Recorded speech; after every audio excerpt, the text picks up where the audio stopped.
Perfect biryani মশলা বানাতে হলে এই রেসিপিটি ফলো করতে হবে। আর অনেক দিন আগে আমার ভাই বোনেরা বিরিয়ানি মশলার জন্য রিকোয়েস্ট করেছিলেন। আমার চ্যানেলে যে বিরিয়ানি রেসিপি দেওয়া আছে সেখান থেকেই রিকোয়েস্ট করেছিলেন। তো সেই রিকোয়েস্ট রাখতে আজ আমি বিরিয়ানির মশলা নিয়ে চলে এলাম। আসসালামু আলাইকুম, লিলির রান্নাঘরে সবাইকে স্বাগত। আসুন তাহলে দেখে নেওয়া যাক আজকের বিরিয়ানির মশলা। তো বিরিয়ানির মশলা বানানোর জন্য সমস্ত গোটা মশলা নিয়ে চলে এলাম।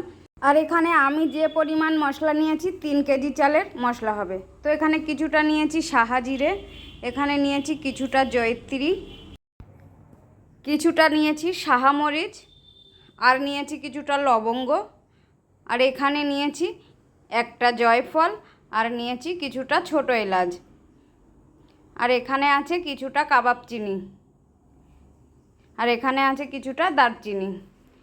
আর আমি এখানে বড় একটা অ্যালুমিনিয়ামের ঢাকনা নিয়েছি। এবার এই ঢাকনার মধ্যে সমস্ত মশলাগুলো ঢেলে দেব। আর এই অ্যালুমিনিয়ামের ঢাকনার মধ্যেই আমি মশলাটা ভেজে নেব। আর ঠিক কীভাবে ভেজে নেব একটু লক্ষ্য রাখবেন বন্ধুরা।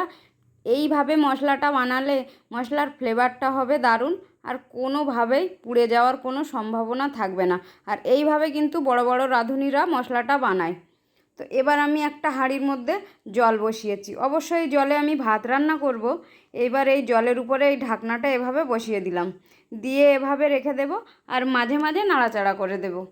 আর জলটা যতক্ষণে টকবক করে ফুটতে থাকবে ততক্ষণে এই ঢাকনাটা খুব ভালোভাবে গরম হয়ে যাবে, আর মশলাটাও খুব সুন্দরভাবে ভাজা হয়ে যাবে। আর মাঝে মাঝে ঠিক এরকমভাবে আলতো করে নেড়ে দেব। তো মশলাটা আমার ভাজা হয়ে গেছে, আর দেখুন বন্ধুরা কতটা মুচমুচে হয়েছে। আর মশলাটা ঠিক এভাবে ভাজা হয়ে গেলে ঢাকনাটা নামিয়ে নেব।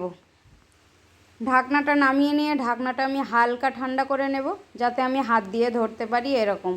তো এবার এই মশলাগুলো মিক্সিং জারের মধ্যে নিয়ে নেব, নিয়ে মিক্সিতে খুব ভালোভাবে ব্লেন্ড করে নেব।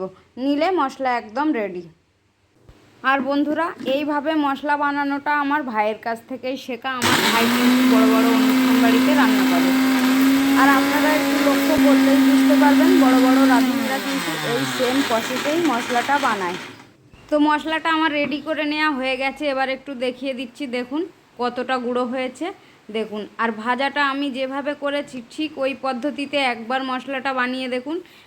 আর এইভাবে মশলা বানিয়ে একবার যদি এই মশলা দিয়ে বিরিয়ানি রান্না করে খান, তো আমার মনে হয় আর কোনো রকমভাবেই মশলা বানাবেন না। চাইলে মশলা প্যানেও ভেজে নেওয়া যায়, তবে পুড়ে যাওয়ার অনেক সম্ভাবনা থাকে। আর এইভাবে মশলা বানালে কোনোভাবেই পুড়ে যাবে না। দেখুন মশলাটা কতটা সুন্দর হয়েছে। তো বন্ধুরা, আমার এই বিরিয়ানির মশলা যদি ভালো লাগে তো চ্যানেলটি সাবস্ক্রাইব করে আমার পাশে থাকবেন। তো বন্ধুরা, আজকের মতো এখানেই বিদায় নিচ্ছি। সকলে অনেক ভালো থাকবেন, সুস্থ থাকবেন। আল্লাহ হাফেজ।